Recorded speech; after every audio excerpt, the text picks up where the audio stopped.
Hello, TRBWA people. Thank you for this opportunity of letting me demonstrate my hopefully obvious eloquence and mastery of the English language.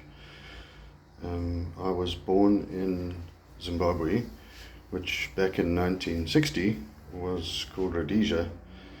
I thought it was one of only two eponymous countries in the world, because it was named after a single person, Cecil John Rhodes, hence the Rhodesia, and I thought the other one was Saudi Arabia.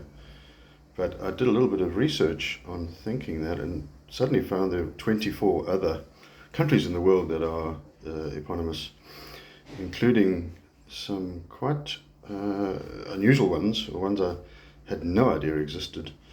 A few obvious ones like Colombia after Christopher Columbus, Bolivia after Simon Bolivar, and then I find that the Philippines are named after Prince Philip II of Spain, and Mozambique is named after an Arab sheikh called Musa bin Bik, because there was a lot of Arab trade there back in the 16th, 17th centuries, before the Portuguese took over.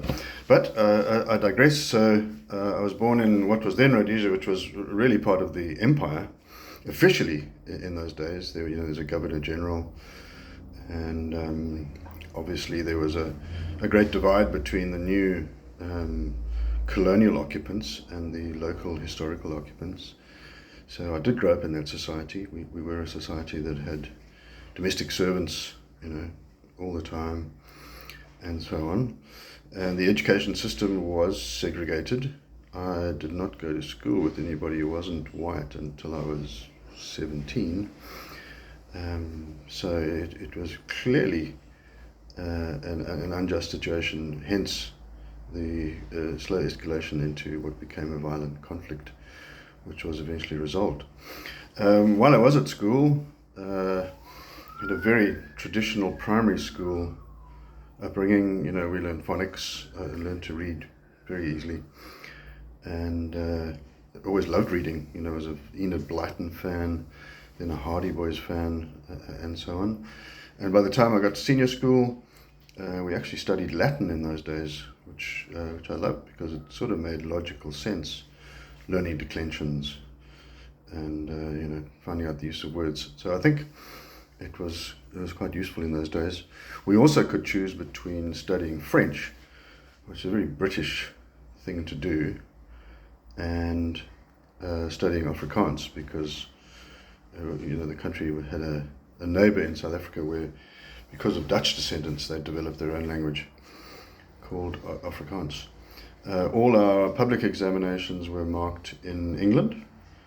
So I did what they used to call in those days O-level exams, ordinary level, which was kind of a GCE, General Certificate of Education. And then after 2 further years of study, what they called A-level or advanced level. And in that I studied English, history and economics.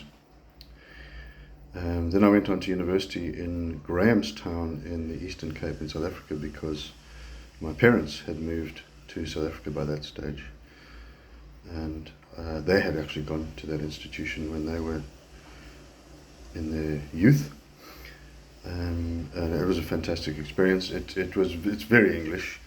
The place was colonized by the English back in the 19th century, and the only medium of instruction was English. I studied English literature, a little bit of linguistics, and then a whole range of other subjects: sociology, psychology, philosophy. Ended up majoring in English and history and completing an honours degree in history, so I just studied history for the whole year. Luckily, I was lucky enough to be tutored and taught by some very advanced researchers in the field, especially in Southern African history, Jeff Perrys and Julian Cobbing, who had discovered a whole lot of falsehoods really in how the history had been presented. And once they dug deeper into it, they discovered what previous historians and views had got wrong, which I think is the essence of the study of history. Anyway, not to go on too long, I completed a bachelor's degree there, an honours degree, and then a diploma of education. I think they called it a university education diploma in those days, which are in my records. And went on to teach at a school where I had lived as a live-in tutor. From there, my wife and I went back to Zimbabwe, where I taught at a rural school, but upmarket private school, for about 5 years, English and history. And eventually by 2000, when things had become rather unstable, we moved back to South Africa, where we lived for a while. Spent some time in Saudi Arabia and Qatar teaching, and then by that stage we had already emigrated to Australia. By that stage I left that part out, to Canberra for a while, and then after the Middle East, our two sons had gone to Perth, and once we finished up there, we moved to Perth to live with them, and that's where we are now. So I don't want to go on for too long, but hopefully this will give you some idea of sort of verbal skills or knowledge or application in English. Thank you very much.